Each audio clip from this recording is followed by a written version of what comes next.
Because we're going to be talking about nuclear. It's a wave of the future. We have the most brilliant people in the world standing behind me that were big into the world of nuclear, like my uncle was at MIT. My uncle was very big into nuclear for 41 years at MIT. But they've advanced somewhat since those days, I think, I hope. So today we're celebrating a historic milestone for civilian nuclear energy and the incredible renaissance of nuclear power in America. I want to thank Secretary of Energy Chris Wright, Secretary of the Interior Doug Burgum, they're fantastic, two incredible people, Director of the Office of Science and Technology Policy, Michael Kratsios, Director of the National Energy Dominance Council, Jared Agin, U.S. Chief Technology Officer Ethan Klein, and Director of Idaho National Laboratory, John Wagner. Thank you very much for being here, everybody. It's a big day. I also want to recognize and congratulate CEO of Antares Nuclear, Jordan Bramble, CEO of Valar Atomics, Isaiah Taylor, CEO of Deployable, not deplorable. Remember Hillary? Deplorable. Hopefully your company's going to work out a little bit. Thank you, sir. Good luck. Deployable Energy, Bobby Gallagher, and CEO of Allo Atomics, Matt Lozak. Thank you all for being with us. Last year I signed 4 historic executive orders to reignite a wave of progress in America's nuclear power production and promote this abundant, affordable, unlimited supply of energy for the American people. As part of this effort, I directed Secretary of Energy Chris Wright to establish a pilot program for advanced reactors and see at least 3 cutting-edge reactors started up safely by the 4th of July. And what we've done has been pretty much of a miracle. Most believe the goal was impossible, but I'm delighted to say that 4 companies succeeded in meeting that deadline, for the greatest in the world at this subject.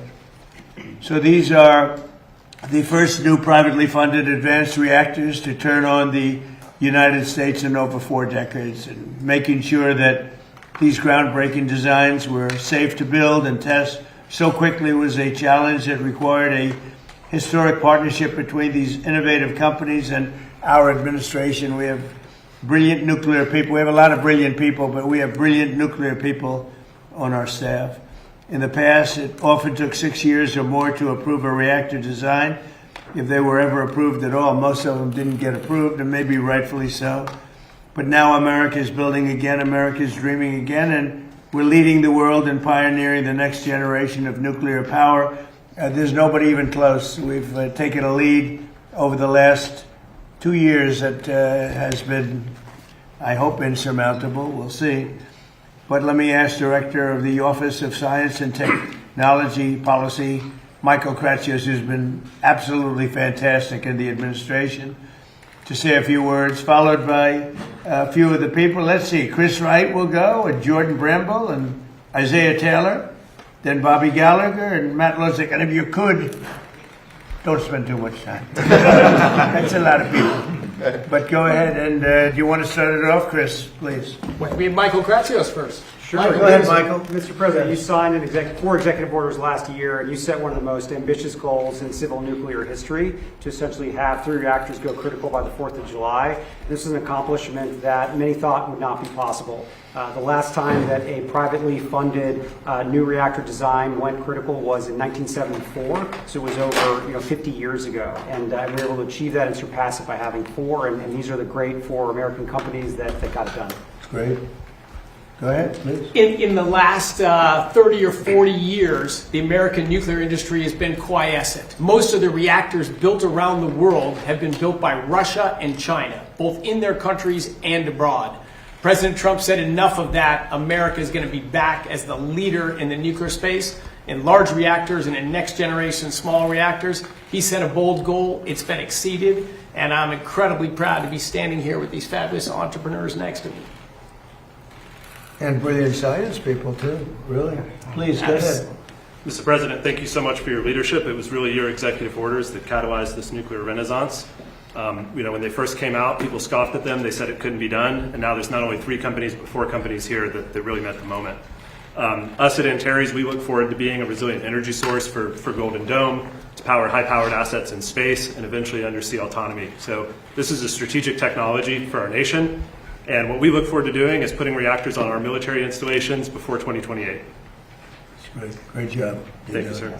Okay, please, go ahead. And Mr. President, thank you so much for your leadership in this moment. I think that the United States has been a leader in nuclear energy since the very beginning. We were the first ever to turn on an advanced reactor in the world. We were also the first to turn on any type of nuclear reactor in the world.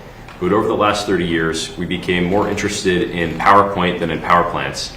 And it's your leadership that is changing that. The executive orders that were signed last year, I think if you look forward in 50 to 100 years when we have nuclear power of every kind that's allowing us to make steel again, to make aluminum again, to actually be able to go to outer space and all the places that humanity wants to go, you could trace it back to the executive orders that started last year. So we're honored to serve our country and be a part of this. And thank you again for your leadership. Thank you. Great job. Go ahead, please. Thank you, Mr. President. Thanks for setting such an audacious, bold goal. As some of the other CEOs have said, most people thought this was impossible. But the American spirit was unlocked through your vision and through the Department of Energy and the Secretary and through the INL and John's team. We couldn't be more proud to be part of this moment. I do think this is going to be historic. I do think people are going to look back and believe this is when the tide turned on nuclear and how we unlock cheap and abundant energy. Thank you. That's a great job you're doing too, by the way. Thank you, sir. Anybody else? Yeah, one more. We cut it close, but we went critical at 12:20 a.m. on the 4th of July. Wow. So thank you again so much for setting these executive orders. Like everyone else said, we would not be here without those executive orders, so thank you so much. And what it's unlocking for us is this year we are going to be raising $1 billion, moving into a 1 million square foot facility, and our target market is data centers. So we're making the ideal nuclear product to power data centers with bring your own power. That's our whole goal. So thank you once again for unlocking this, and we really, really cannot be here without you. That's great. Thank you very much. Appreciate it. Have anything to say? Sure. Go ahead. No, I would just say, this is exactly why you created the Energy Dominance Council, that you wanted to unlock new forms of energy. People ask us all the time about green energy, and I say if you want to invest in green energy, invest in nuclear. That's the kind of energy that's going to solve the energy demand that's out there, and that's baseload energy that's going to solve our solutions, and that's the energy of the future. Good. Thank you. Well, I would just add, we invented nuclear power in this country. At Idaho National Laboratory, first demonstrated nuclear power in 1951. After that, 52 different reactors were designed and tested there. But it's been, prior to the last couple of months with these gentlemen, it has been more than 50 years since we had a new reactor go critical on our site. And I have to say that in all my years, and I've been around for a while, I've never seen government, private industry, and the laboratories working together this effectively. And it's all driven by the bold goals in your executive orders. So thank you, sir. Thank you very much. Congratulations. So, first of all, maybe you have some questions for the people behind me. Please, go ahead. Hi, Mr. President. I want to ask about the Saudi nuclear deal. This man over your shoulder announces a big deal after 18 months of negotiating with the Saudis. Seems like it's all done, it's signed, and then you come out, throw some new conditions on top of it, the whole thing blows up. So did he get out ahead of you, or what happened there? No, nobody got out ahead. I just say that in order to do it, they have to be a member of the Abraham Accords, which have been very successful. But it's time now that they do it. They and others didn't want to do it because of the problem that they had with Iran. You don't have that problem anymore. You don't have a great power there anymore. You have a problem, but the problem is disappearing day by day. They were the bully of the Middle East. They were not going to be that much of a bully anymore. They'll probably, I think, instinctively want to be. But you don't have the same problem that you would have had 4 or 5 months ago before they had no Navy, no military, no anti-aircraft, no leaders. Their leaders are gone. A lot of things have changed with respect to that country. So, no, we want them to, it's a two-way street, and we think it's very important for the future of the Middle East. The Abraham Accords have been incredibly successful for the countries, as you know, for the countries in them. And I think it's very important. So, at some point they'll join, and they'll do their civil. That's why I call it civil nuclear, but that's what it is. No enrichment, it's civil nuclear. Quick question about Iran. You're talking about blowing up civilian power plants and bridges. Much of the civilized world would consider that a war crime. Do you? I won't respond to that question. Who are you with? The New York Times. I figured so. Failing New York Times. President Javier Negre from Real America's Voice in Espanol. I just came back from Venezuela, and people there are very happy with you. Right. With Secretary Marco Rubio, with Secretary Wright. Have good poll numbers in Venezuela. I know some US plans for there, and they are amazing. I want to give you thank you. I want to ask you one question because some people there they are asking that. When will there be elections? Do you have a date in mind? Senator Bernie Moreno said that July 24, 2027 could be a good day in honor of Simon Bolivar. And my second question is the football player who scored Spain's goal in the final at World Cup, Ferran Torres, celebrate the victory wearing a Make Spain Great Again cap. The communists are attacking him because they say that it's a friend of you, and also they are attacking Argentinian players because of Milei. What do you think about that? Well, he's a great player, and he was wearing essentially a "Make America Great Again" cap. So it was a nice tribute, and I think he meant that very nicely, and we appreciate it. We've made America great. We have the greatest country in the world now. I will say this: we were a year and a half ago, 2 years ago. This country was in deep trouble. We had borders that were a disaster. We had everything you could possibly have, including men playing in women's sports. Even the Supreme Court's taken care of most of that problem. But we had a country that was in big trouble. It was being laughed at all over the world. We have the hottest country. This is the hottest country anywhere in the world. So I saw him wearing the essentially "Make America Great Again" hat. And I know that he meant it as a very great compliment, and we appreciate it. As far as the elections in Venezuela, they're not really ready for them yet, but boy, a lot of progress has been made. Delcy's been doing a fantastic job, as you know. The amount of oil coming out of Venezuela right now, even before the big companies, Exxon, all the big companies are looking at it. They're going there. It's very fertile territory. But the amount of money being made by Venezuela now is more than they've ever made before, and we're taking a lot also for our efforts. And the money is being sent, and the oil is being sent to Houston and Louisiana to be refined. And we paid for the war many times over. It's been an amazing fact, and as you say, I'm very popular in Venezuela because we're bringing tremendous economics back to the country. They were absolutely dying. They were in such trouble. And now Venezuela is becoming extremely successful. They're taking in billions of dollars, selling millions and millions of barrels of oil, and we're getting some, and they're getting some, and everybody's making a lot.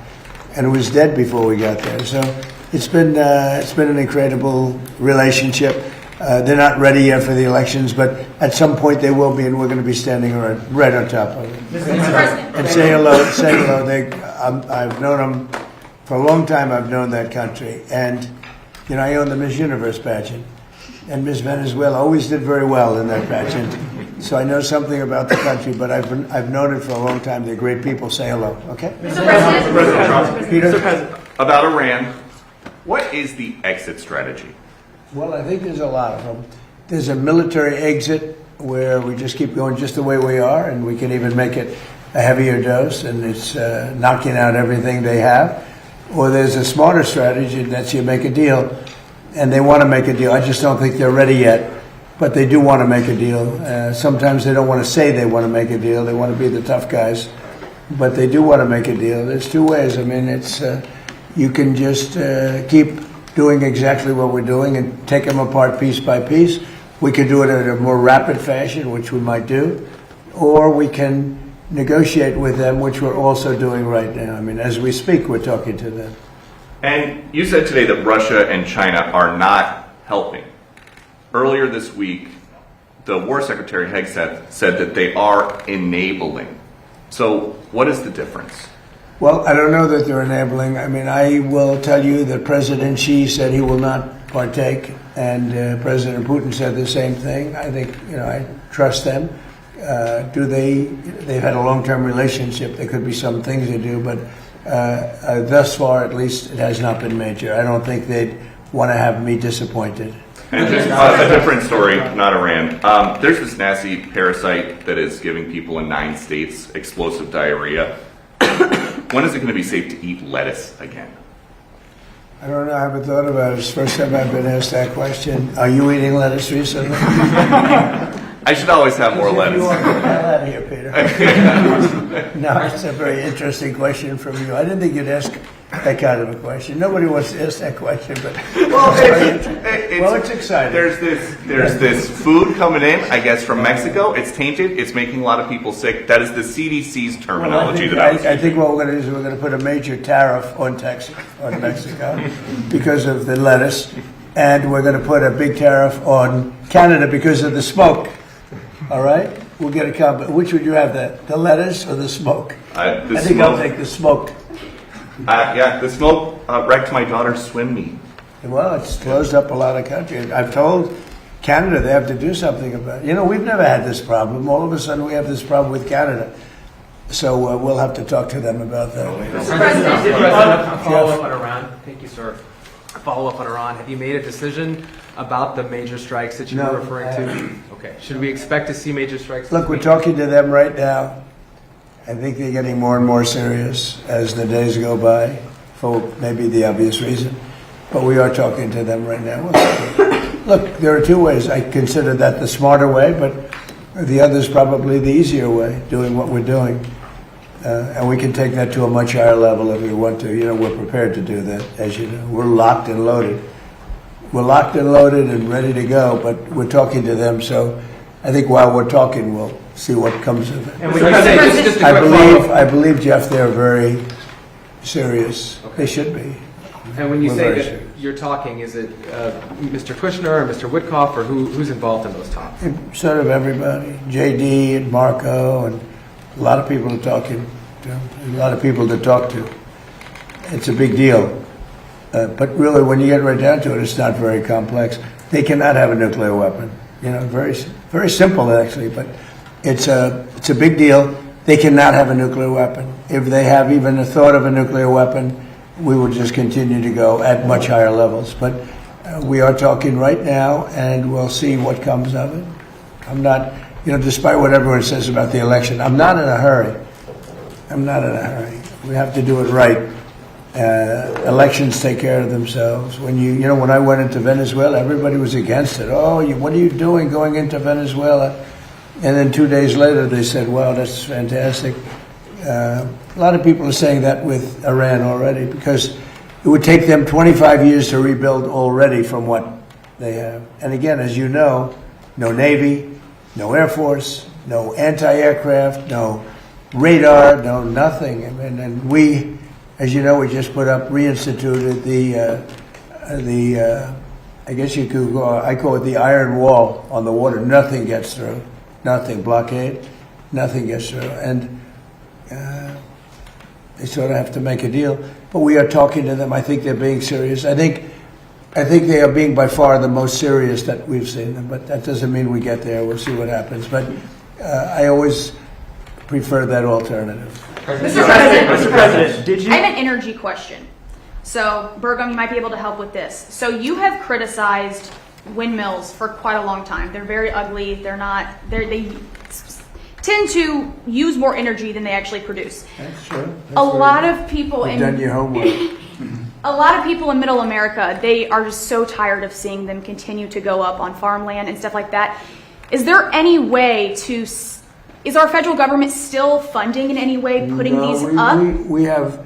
I can speak for Doug, and then I'm going to let Doug speak because he knows and the subject. I really do know that subject well. We have not approved anything having to do with windmills. They are horrible. Mm-hmm. They are unsightly.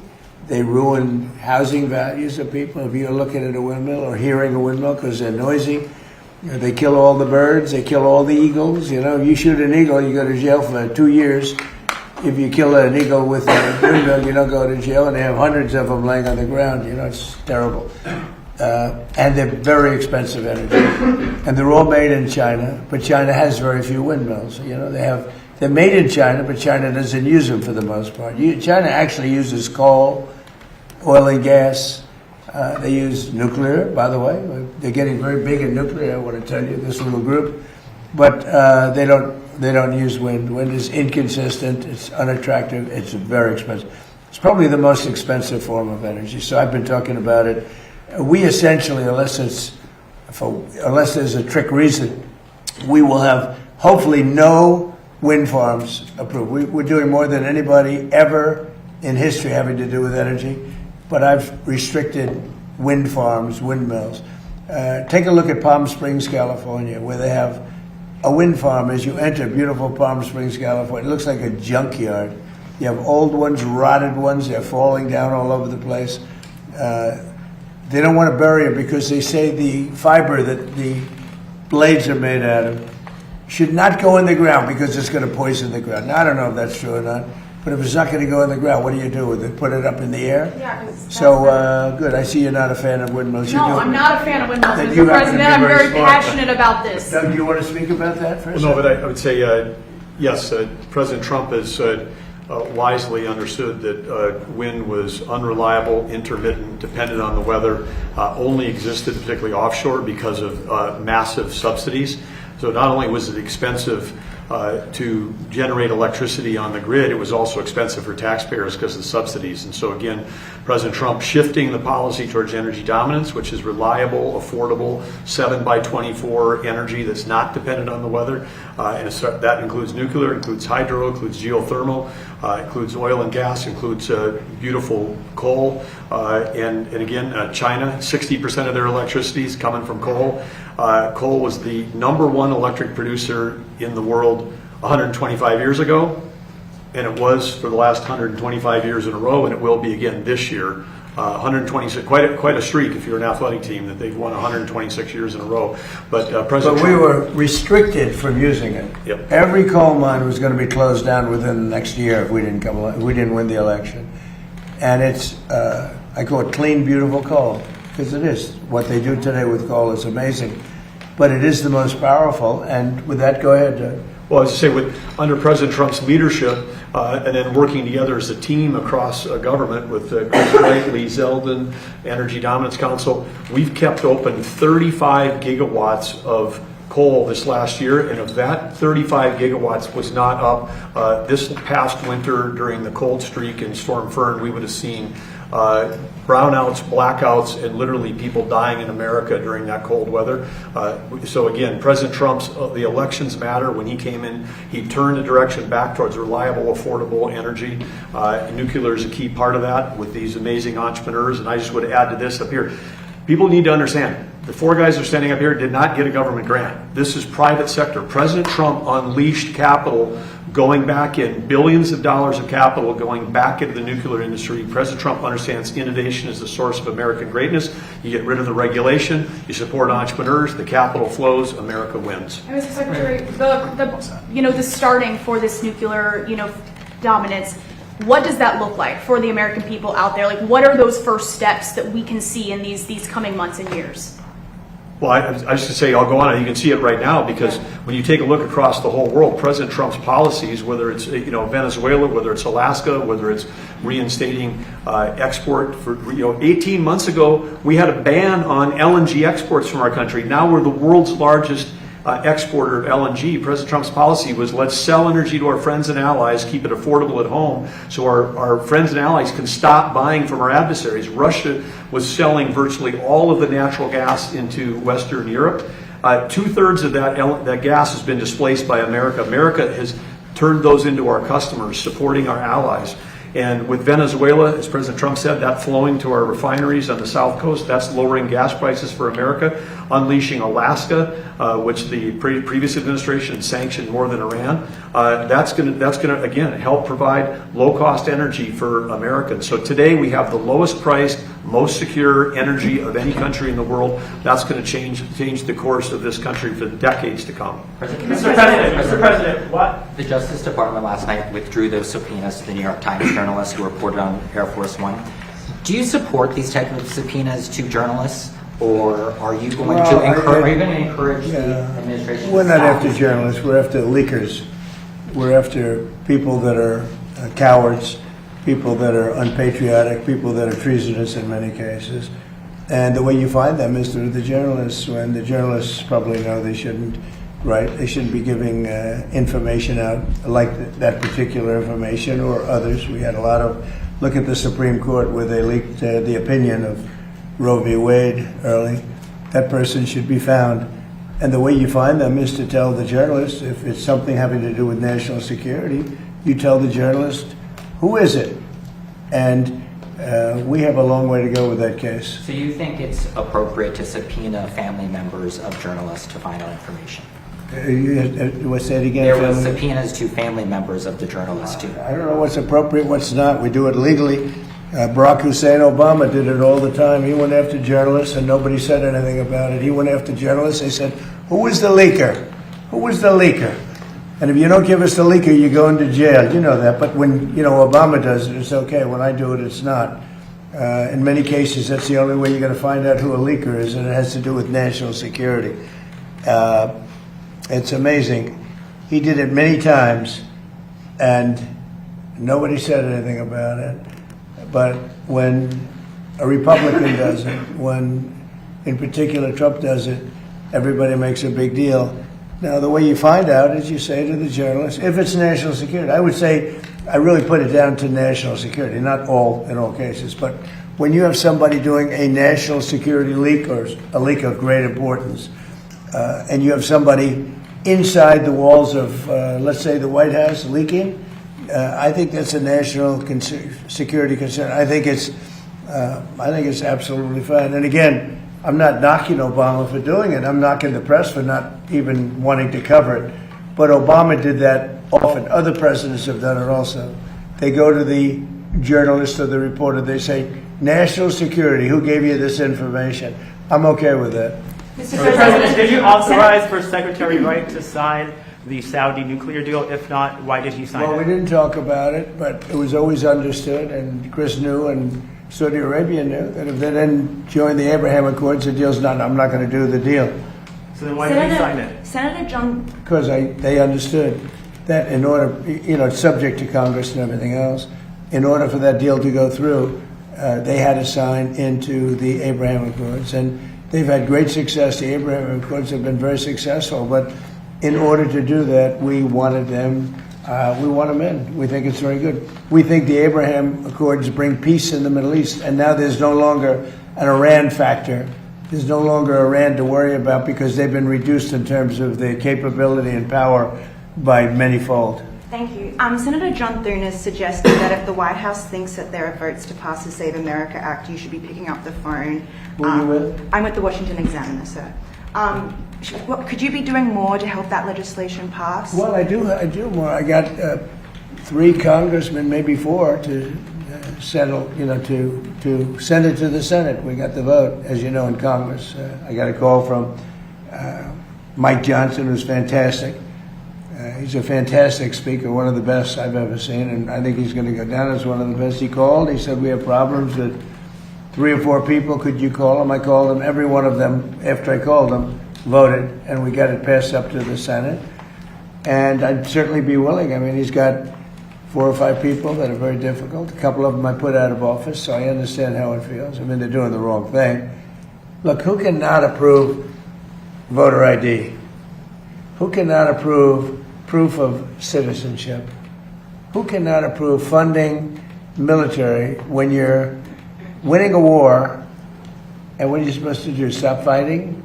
We're winning a war by a lot. We're talking to them right now. They're willing to do things that they would have never done. Other presidents should have done this a long time ago. They say 47, but now it's actually 50 years. We've been saying 47 for 3 years. So it's 50 years. For 50 years, they should have done it. But who wouldn't approve voter ID? And that's photo ID. Who wouldn't approve proof of citizenship? And the Democrats don't want it because they cheat. But no Republican should put us in a position where they don't approve something like that. Yeah, please. And then earlier today, you reposted Lara Loomer's interview with President Zelensky, What do you make of growing MAGA support for the war in Iran, or war in Ukraine, sorry? Well, I think they support what I support. You know, we just had a complete win in Arizona. The young gentleman who's Harry Enton, I believe his name is, the pollster, said Trump's 100% favorable. He gets everybody endorses wins, which is pretty much true. Everyone I endorse just about wins. So there seems to be a natural bond between me and MAGA, but I'm the one that created MAGA, and I know what MAGA wants better than anybody else. You know, MAGA knows what MAGA wants, and MAGA is very happy. They want to see this done, and they're not going to be happy if it's not done. Make America great again. It's all about make America. You know, we started that a long time ago. But the concept of not approving voter ID or not approving proof of citizenship, and I won't even get into the ballot thing because, you know, we'll hold that maybe for another time. I think the two are 97, 98% issues. I think the ballots are 75% issue. But even at 75, they should do the ballots. The ballots are in many ways more important than even the first two. But they're a little more controversial because some people don't want to go and vote. But most great Americans want to go and vote. The corrupt ballot stuff that you saw that with the recent election in Los Angeles, the mayor's election, where the young guy, I don't know him, I came to the office recently after he lost, and they find all these ballots all of a sudden out of the, they came down from heaven, hundreds of thousands of ballots. Isn't it wonderful? He had no chance of losing, you know, Spencer Pratt. He had no chance. He was going to be in second place or first place. But, and I saw it happen. I said, oh, he's not going to win.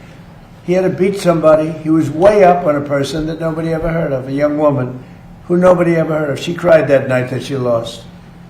But all of a sudden, time went by, and the election's long over. And I heard a report that Spencer Pratt's not doing that well. I said, what? She's going to lose. And he lost. It's crooked. We have crooked elections in some places. But President Trump, today it was announced LeBron James has decided that he wants his next team to be the 76ers. Where do you stand on LeBron versus Michael Jordan as the best ever? Well, Michael Jordan's a guy that's a friend of mine. Play golf with him. He's a really good guy. And I think LeBron is, maybe he's a racist, but maybe he doesn't like Trump. I don't know. But I only like people that like me. So I would say Michael Jordan all the way. And another sports question. When Tiger Woods was about to get arrested, he called you. Yeah. Now we know that when Bryson DeChambeau was having a dispute with a rules official this week, he wanted to call you. You got involved with a red card for the U.S. men's soccer team. Is there a precedent for somebody with your job becoming a fixer for the world's best athletes? Well, it's not a fixer, being a judge. Like, you know, I thought the Bryson call was a tough call. You know, I saw him walking around. I see a lot of people, they're walking around looking for their ball in weeds, okay? But I've been watching that, so, you know, I thought it was a tough call against him. I thought the red card was a very tough call. And it worked out brilliantly. Look, supposing that they didn't let him play and we lost, everyone would have been angry, right? The way it was that they lost with their best player. Now everyone's happy, including Belgium. Of course, they lost the next game, so they're not that happy either. But it worked out great. Johnny did a good job in making that call. All I did, I asked for a review. I thought that call was not a good call. Mr. President, your administration announced new tariffs today, and you did a post earlier also about a probe against the EU. Are you confident that the new tariffs and any tariffs that may come from this probe will withstand legal scrutiny? Well, these tariffs have been up for a long time. They've been approved for years, thousands of cases they've been approved. Of course, with me, you know, it's different. I go up, I don't get treated fairly, but I've lived with it. And here we are in the Oval Office. I guess I somehow figured it out. But no, we put the tariffs on. They're very standard tariffs. The other way was easier. I thought the decision by the Supreme Court was not a good one. But we have many forms of tariffs. and all we did is go to B, follow the line B. Now B is something that's been used many, many times for years and very standard. And we've used that, and we're taking in billions of dollars. And because of tariffs, largely, I think the election, November 5th, but largely because of tariffs, we have $19.2 trillion being invested in our country. And without tariffs, we wouldn't, would be in big trouble. Think of it. So the Sleepy Joe Biden administration has less than $1 trillion being invested, much less for 4 years. We have $19.2 trillion for 1 year. There's never been anything like it in history. That's because of tariffs. So the Supreme Court said, please do it a different way. You have other ways to do it, and we did that. Last month, you said Iran. You told Axios child labor was one of the things that USTR cited as a reason. Well, it seems to be that that's what they decided. They go all over the world and they look and they examine and they see and they see. And child labor was one of the things that one of the reasons, and they had a big problem with that. Yeah. You told Axios that you were considering a, quote, massive attack on Iran. What is the tipping point for you to make the decision? Well, I can't tell you that. Right now we're talking to them, so, maybe there won't be a tipping point, and maybe there will. And we're ready to go. Look, we're locked and loaded. We're ready to go, but we're talking to them. So maybe there will be, maybe there won't be a tipping point. But at what point with Iran do you think they're going to cry uncle and actually come to the table? Well, maybe they will cry uncle, or maybe they'll just give up, or maybe they'll just go into a cave and hide. They have caves very deep in the ground, and they can hide. They get shaken up pretty good, but they can hide. But we've taken out their first level of leadership. We've then taken out their second level of leadership. We've taken out some of the third level, and we're negotiating with the rest. And we'll see how it all works. And right now, we are talking to them seriously, but I've talked to them before, and they don't seem to be able to get there. Maybe now they will, but look. If I thought they were anywhere near getting a nuclear weapon, if I wasn't elected, Israel would, in my opinion, not be around anymore. They would have been hit by a nuclear weapon. And that includes right at the beginning with Barack Hussein Obama's nuclear deal that was so bad with Iran. That was a road to a nuclear weapon. And maybe even more so, the B-2 bombers. If that plane right there, that beautiful plane, the wing, it carries the largest bombs in the world. If that bomb didn't go over their 17-hour flight, and it hit every one of those bombs, hit their target, and the target was an air shaft at 2 o'clock in the morning. It's hard to believe, right? Going at very tremendous speeds. Every one of them hit and blew it to hell. If that didn't happen, they would have had a nuclear weapon, and there would be no Israel. If I wasn't here, if I wasn't president, there would be no Israel, and there probably would be no Middle East. And you saw that when they shockingly started shooting at everybody all over the Middle East. If they had a nuclear weapon, they would have used that. There might not be a Middle East as we know it today, but there definitely, in my opinion, there would not have been an Israel. Thank you very much, everybody. Thank you. Thank you. Thank you, press. Thank you, press. Thank you, press. Thank you. Thank you. Thanks for all the questions. Thank you. Thank you. Thank you. Thank you. Quickly, thank you. Thank you, press.